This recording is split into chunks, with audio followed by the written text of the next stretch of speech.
नमस्कार, मैं हूं आपके साथ अनुष्का और आप देख रहे हैं प्रभात दर्शन न्यूज।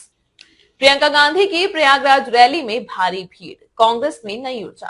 प्रयागराज की धरती पर आज कांग्रेस के लिए एक नई उम्मीद का संचार देखने को मिला, जब पार्टी की राष्ट्रीय महासचिव प्रियंका गांधी वाड्रा ने एक विशाल जनसभा को संबोधित किया। यह रैली सिर्फ एक चुनावी आयोजन नहीं, बल्कि कांग्रेस के पुनर्जीवन की रणनीति का हिस्सा थी, जिसमें उत्तर प्रदेश में पार्टी की पकड़ दोबारा मजबूत करने की कोशिश दिखाई दी। रैली में हजारों की संख्या में लोग जुटे, महिलाएं, युवा, किसान और बड़ी संख्या में ग्रामीण मतदाता, जिसने कांग्रेस के कार्यकर्ताओं में उत्साह और आत्मविश्वास का संचार किया। प्रियंका गांधी ने मंच पर आते ही प्रदेश सरकार और केंद्र सरकार दोनों पर तीखा प्रहार किया। उन्होंने सबसे पहले महिलाओं के मुद्दों को प्रमुखता से उठाया। उन्होंने कहा कि महिलाओं को सिर्फ चुनावी वादों तक सीमित रखा जा रहा है, जबकि जमीन पर उनकी सुरक्षा, शिक्षा और रोजगार से जुड़ी नीतियां नाकाम साबित हुई हैं। प्रियंका ने विशेष रूप से यूपी में महिलाओं के खिलाफ बढ़ते अपराध, आशा बहनों की स्थिति और बालिकाओं की शिक्षा में गिरावट जैसे विषयों को रेखांकित किया। इसके बाद उन्होंने युवाओं को संबोधित किया, जिनकी भीड़ रैली स्थल पर विशेष रूप से नजर आ रही थी।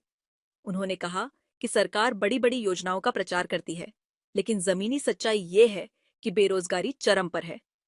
उन्होंने पूछा कि अगर लाखों युवाओं को सरकारी नौकरियों का वादा किया गया था, तो फिर क्यों आज वह नौकरियां खाली हैं और परीक्षा पेपर लीक हो रहे हैं। उन्होंने यह भी आरोप लगाया कि यूपी की बीजेपी सरकार ने केवल कुछ पूंजीपतियों को लाभ पहुंचाने का काम किया है, जबकि आम छात्र और बेरोजगार नौजवान ठगा सा महसूस कर रहे हैं। प्रियंका गांधी ने किसानों की स्थिति पर भी विस्तार से चर्चा की।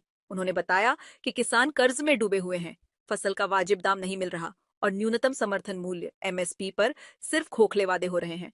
उन्होंने यह आरोप भी लगाया कि सरकार के कृषि कानूनों की वापसी केवल एक राजनीतिक दिखावा था, असली सुधार आज भी नहीं हुआ है। उन्होंने जनता से कहा कि वह किसानों के अधिकारों की लड़ाई को सड़कों से संसद तक पहुंचाएंगी।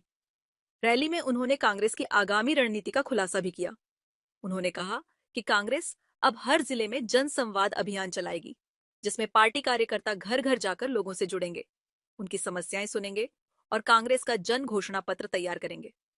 उन्होंने भरोसा दिलाया कि आने वाले विधानसभा चुनावों में कांग्रेस न केवल मजबूती से लड़ेगी, बल्कि न्याय, संविधान और जनता की आवाज को केंद्र में रखकर नई राजनीति की शुरुआत करेगी।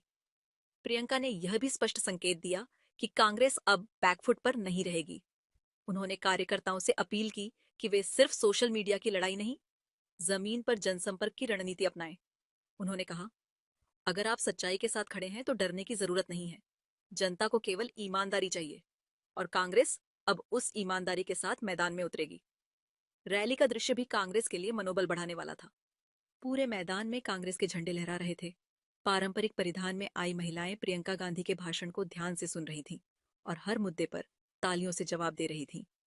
मंच पर कांग्रेस के कई स्थानीय और क्षेत्रीय नेता भी उपस्थित थे।